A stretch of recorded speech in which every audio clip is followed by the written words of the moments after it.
प्रिय अभिभावक, मैं जितना भी अभी तक वीडियो डाली हूँ उसमें मेरी पूरी कोशिश रही है कि बच्चे जो भी सीखें वो समाज के सामने व्यक्त कर सके।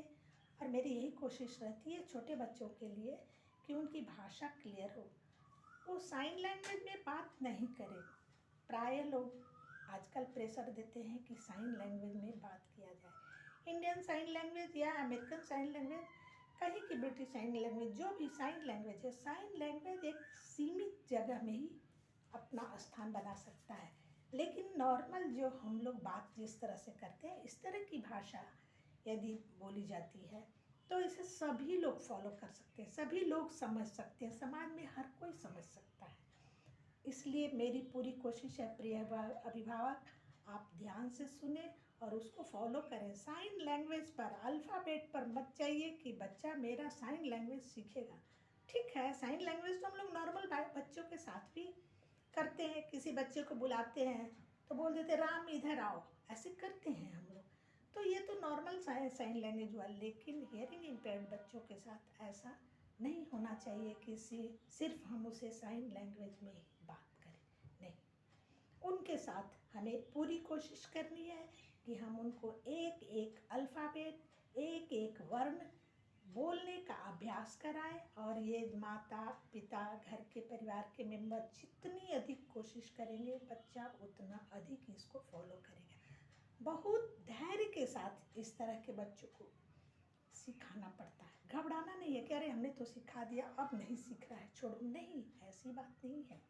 आपको बहुत धैर्य रखना है, क्योंकि आप खुद सोचिए, जिस भाषा को आपने नहीं सुना है, क्या आप उसे बोल सकते हैं? नहीं बोल सकते। मैं आपको कहती हूँ, क्या आप फ्रेंच बोल सकते हैं? आप जर्मन बोल सकते हैं? जो लोग नहीं जानते हैं वो नहीं बोल सकते। क्यों? क्योंकि उन्होंने सुना ही नहीं है। जब सुनेंगे नहीं तो बोलेंगे कैसे?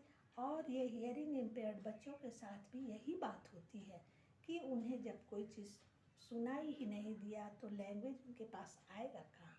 तो हमारी कोशिश होती है कि हम उनको दोनों कान में मशीन दें, या कोक्लिया इम्प्लांट हो गया है तो और भी अच्छी बात है।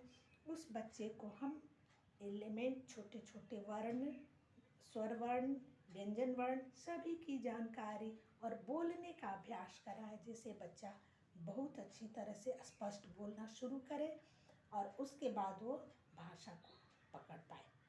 तो वो अपनी भाषा को बोल भी सकता है, किसी के सामने व्यक्त भी कर सकता है।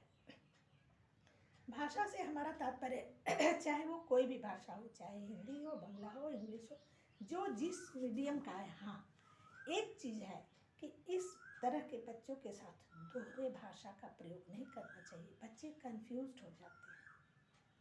पहले उन्हें एक भाषा लेके, जो भी है, जिस भाषा में उसको शिक्षा देनी है, उस भाषा का पहले उसे अभ्यास कराइए। वही वर्ण, वही स्वर, वही अल्फ़ाबेट उसको दीजिए। और जब वो सीख लेता है, अच्छे से समझने लगता है, उसके बाद आप उसको जो भाषा सिखाना है बोलिए। लेकिन पूरी कोशिश कीजिए कि आप घर में भी बात करते हैं तो जिस भाषा का उसको अभ्यास देते हैं उसी भाषा में घर में बोलिए, ताकि वो आपके घर के लोगों की बातों को सुने और समझे। जितना वो सुनेगा उसका शब्द का विकास होगा। इसलिए शब्दों के विकास के लिए हमें बच्चे के उसी भाषा में बोलना है जिस भाषा को सिखाया जा रहा है, जो फॉलो कर रहा है, जिसके लेटर्स वो सीख रहा है। और हमें हमेशा हर वक्त तत्पर रहना है कि उसे एक एक शब्द, एक एक वर्ड जो सीखे उसका मीनिंग भी बताते जाएं, ताकि भविष्य में बच्चा एक नॉर्मल बच्चे की तरह अपना जीवन यापन कर सके। धन्यवाद।